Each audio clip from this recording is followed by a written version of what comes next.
जय श्री झूलेलाल। सतनाम साखी सिंधी समाचार राजस्थान में तव्हां सभिनी जो स्वागत है। दोस्तों, असां ॿ टे ॾींहं पहिरीं हिकिड़ी अहिड़ी पंचायत जे बारे में तव्हांखे ॿुधायोसीं जंहिंजे मथां मुक़दमो दर्ज आहे। त सभिनि खां पहिरीं असां तव्हांखे ॿुधायूं था कि उहा पंचायत जयपुर में किथे जी आहे। त उहा पंचायत अथव जयपुर जी सांगानेर जी पंचायत, जंहिंजे मथां मुक़दमो दर्ज थियो आहे 420 जो।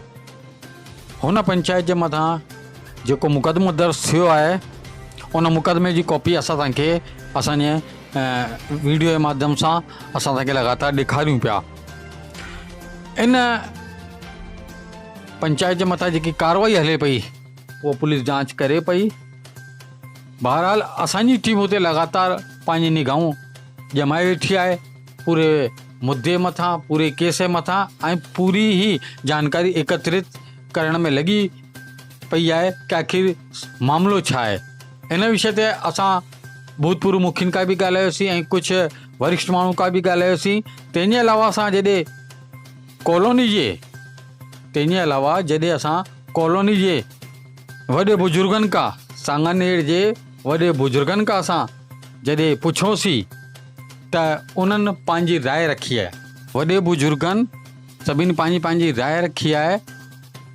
उन्हनि इहो चयो कि छो न जेसि ताणी थाणा थड़ाका कोर्ट केस हलनि पिया तेसि ताणी मुखी ऐं उनजी कार्यकारिणी खे केस ख़तमु थियण ताणी, जांच पूरी थियण ताणी निलंबित कयो वञे।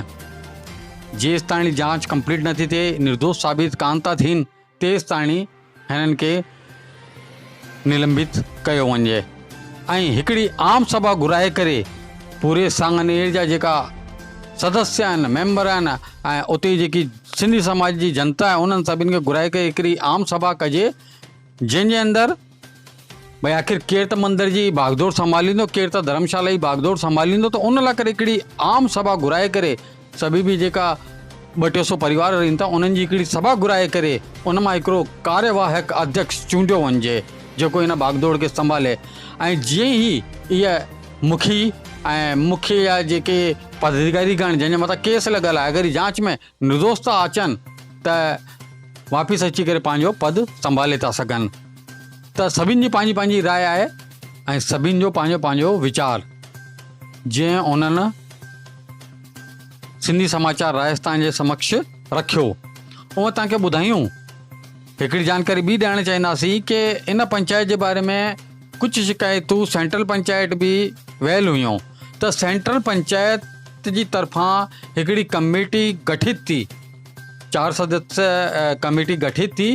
उन्हनि बि अची करे हिते पूरी छानबीन कई। त उन्हनि जी बि जेकी रिपोर्ट आहे उहा असां तव्हांखे स्क्रीन ते ॾेखारियूं था।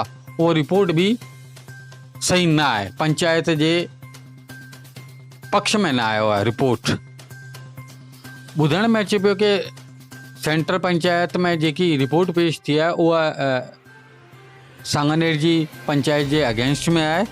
त सेंट्रल पंचायत बि अॻे जी कार्रवाई करण लाइ करे तयारी ते आहे। दोस्तों, ॻाल्हियूं ॿियूं बि ॾाढियूं कुझु आहे न। जीअं असां वटि ॿिया तथ्य ऐं सबूत इकट्ठा थींदा उहा असां तव्हांजे समक्ष रखंदासीं। फ़ैसिलो चाहे कंहिंजे पक्ष में हुजे उहो बि असां तव्हांखे ॾेखारींदासीं, कंहिंजे विपक्ष में हुजे उहो बि असां तव्हांखे ज़रूरु ॾेखारींदासीं। अगरि ही दोषी साबित था थियनि त उहे बि असां तव्हांखे ॾेखारींदासीं, निर्दोष साबित थींदा त उहे बि तव्हांखे ॾेखारींदासीं। त लगातार असांजो चैनल खे तव्हां ॾिसंदा रहो, सिंधी समाचार राजस्थान। जय झूलेलाल।